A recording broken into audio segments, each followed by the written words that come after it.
In today's video is going to be a random vlog whereby I'll just be taking you through of how you can rear chicken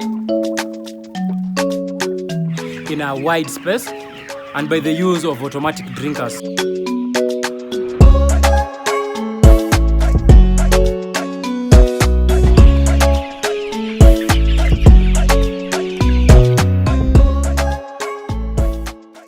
One thing with the automatic drinkers is that, as you can see it is raised from the floor, meaning the wood shavings and the chicken dropping won't be able, when the chicken do the scratching of the floor, the wood shavings won't be able to mix with the water of this chicken. This water looks origin-like. It is because of the feed that the chicken has eaten. It usually remains with the feed in the mouth, and when it drinks in this automatic drinker, you'll find out that we have some white particles of the food that has been remained in the water. And the benefit of this is that when the chicken do the scratching, when they try, like for example, you can see over there, those ones, they try like to do like something known as sand bathing. When they are trying to do sand bathing, that sawdust that has been mixed with this chicken dropping can't get into the water. You see? Unlike the manual drinkers, let me show you an example of the manual drinkers. As you can see over here, that manual drinker over there, that manual drinker, you can have the wood shavings, since it was placed down on the ground, and the wood and the chicken have done all this scratching. After they have done this scratching, the wood shavings has gotten into a manual drinker. And if water is in that manual drinker, you'll end up finding out that you can end up contracting diseases through the water by the use of the manual drinkers. And the benefit of also the automatic drinkers is that it will only refill itself after the water down here has been exhausted.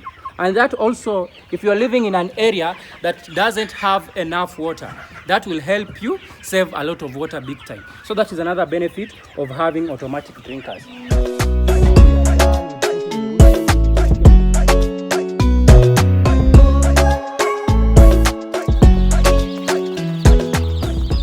Now let's talk about the roosting patches. As you can see, the roosting patches, you know, a chicken is a bird, and a bird likes to live on top of a tree. A bird doesn't like to live on the ground like us human beings. So you have to construct a roosting patch. This is just an example of how you can construct a roosting patch, but the best way is whereby you construct it in a triangular shape. We will construct it later when we'll be bringing in a new flock that we'll be putting over there. So the benefit of having roosting patches, because you know the bird usually want to feel safe. So the bird usually feels safe when it is on top of these roosting patches. For example, you as a human being usually want to feel safe when you are inside a house that is fully locked. So that is the same with the chicken. They usually want to feel safe when they have on top of these roosting patches, and they usually rest here during the night so that they don't sleep on the ground. They usually think that when they sleep on the ground, some predators may come and attack them on the ground. So that's why they usually sleep on top of the roosting patches. So roosting patches are really important if you are rearing some chicken on your farm.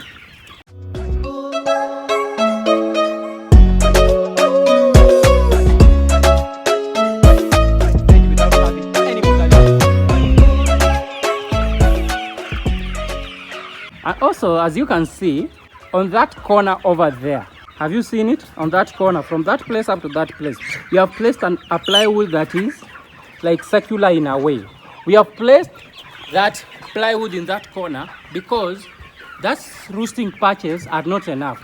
So during the night, when these chicken try to sleep on the ground, they usually try to scramble themselves together. So when they scramble themselves together, they will end up causing suffocation, because if you just leave a corner that is square in form, they will go there, that is right angled, they will go there, then they will try to squeeze themselves together. If they squeeze themselves together and you find out that a chicken in that corner does not have enough energy to be able to withstand, it will end up dying. As you can also see, even on the other end, also on that end, we have kept the round corners so that the chicken may not be able to suffocate and die. So that is it. So that is just one thing that you have to really know when you're keeping poultry.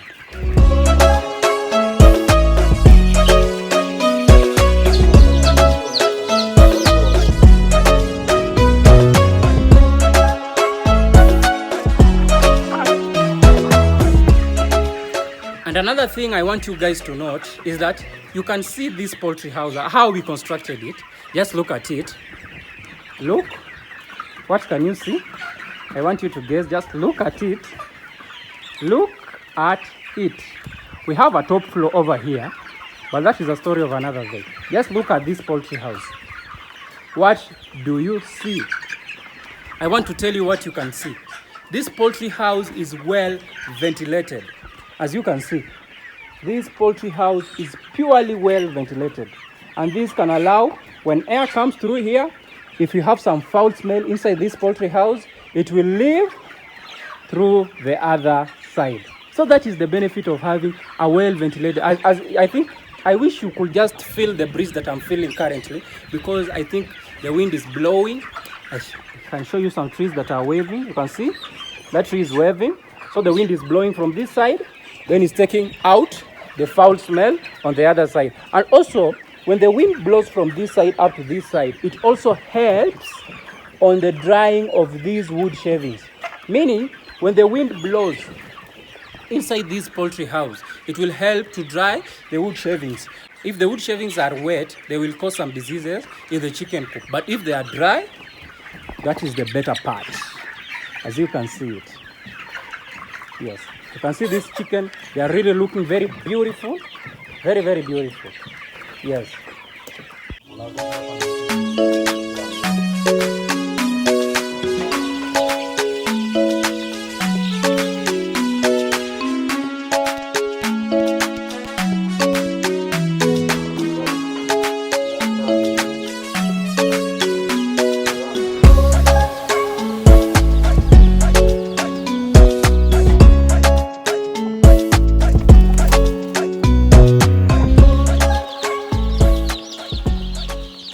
So as you can see, this is the pipe that is bringing in the water to the automatic drinkers.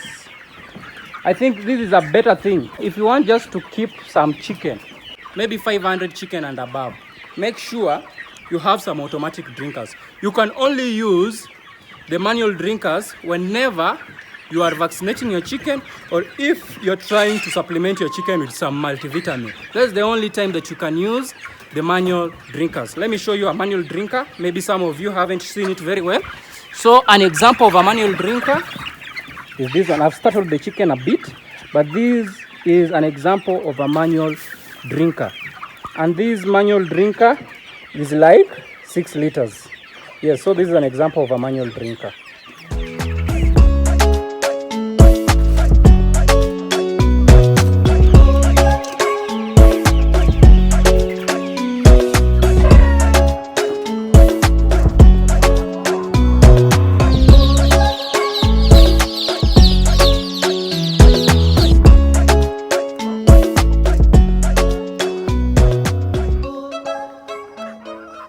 Chicken are really pecking on my legs. They are really pecking on my legs. So, if you want to know the proper poop for a chicken, the proper poop for a chicken usually looks like this. It has a black part and also it has some white part. That is the proper poop for a chicken. That means that your chicken are very healthy. Okay? So that is it. If you have a poop that looks like that, that is the best poop that you can expect from a chicken. That means your chicken are healthy and you can sell them off to a client. You won't or she won't have any complaints. Yes.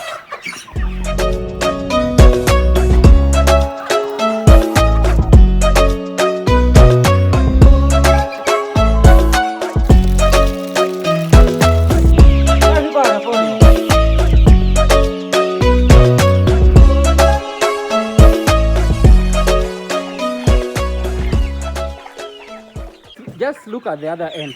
You can see that this chicken, they want to roost themselves on top of there, because I told you the birds usually like to roost themselves. Just look all around up to that other end. Just look at it. they like to roost themselves up there. That means that these chicken are full. They have eaten and they are full.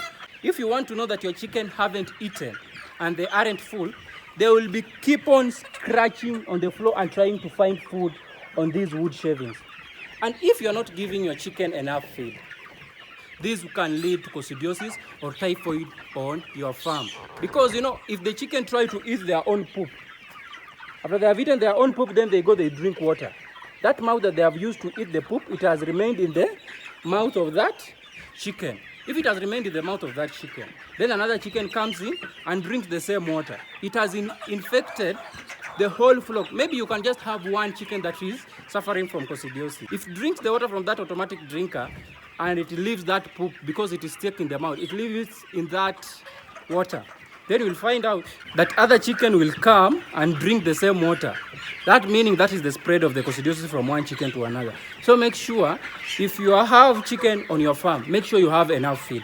If you don't have enough feed, just let your chicken do the free ranging outside. Don't enclose your chicken if you don't have enough feed, because you'll just end up getting losses. You'll be trying to save. And also, if you're trying to cut down on cost, maybe you're trying to cut down on cost by giving your chicken feed. Instead of giving your chicken the recommended grammage, you're just trying to cut down the grammage because you don't have enough money to buy the enough feed. Just try. You can end up just growing the hydroponic fodder. If you grow the hydroponic fodder, you can try and feed it at day 3 or day 4 to the chicken. It will help you to cut down on the cost of production instead of doing the shortcut things. Because if you try to do the shortcut things, you'll end up getting huge losses on your farm. And if I am there, I don't want you guys to get huge losses. I want you to be successful in this venture. That's why I usually post these videos for free. So guys, if you are still watching this video up to this time, make sure you give us a like and subscribe to the channel so that we can be able to reach the 50,000 subscriber. Our target is to reach 50,000 subscriber by the end of 2024. So guys, that is it.